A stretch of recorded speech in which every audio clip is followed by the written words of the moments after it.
Any tips, recommendations for others working in the industry to stay productive if their plant, let's call it, is paused during this coronavirus outbreak?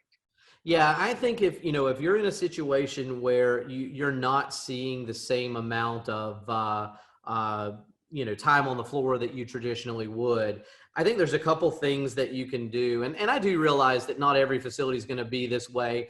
Some of the facilities are in a very, very reactive environment already. So they may not have a lot of free time because they're out there fixing the equipment that's breaking down constantly because we're running it too fast. But those that are seeing that time being generated, or they're working from home, it gives them a great opportunity to, I think, invest in two or three different things.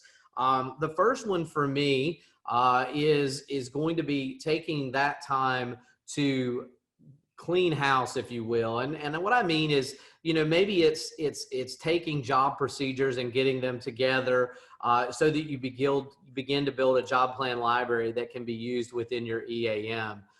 Maybe it's actually writing some job plans that we've been meaning to write for quite some time. Maybe it's doing a root cause investigation that's been sitting there waiting to be done. And, just because of the demands, we haven't had the time to get to it. So I think one area is catching up and cleaning house. I think the next area is personal development.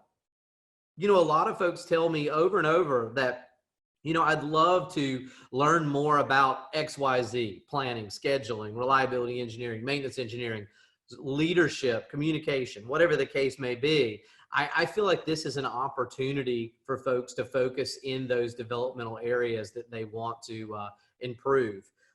So, first thing, let's clean the house and try to get things in order so that when we go to start back up, or in some cases, when we start getting time for maintenance again, we've got some things ready to go, and they'll be more effective and more efficient.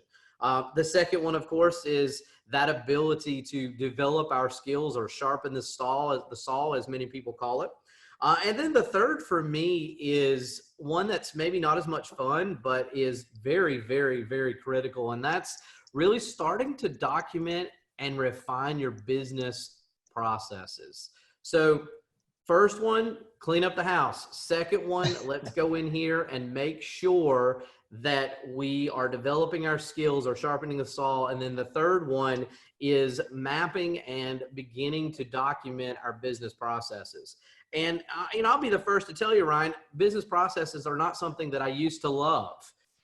They're not something that everyone finds exciting necessarily. I can tell you now, I actually really do enjoy it.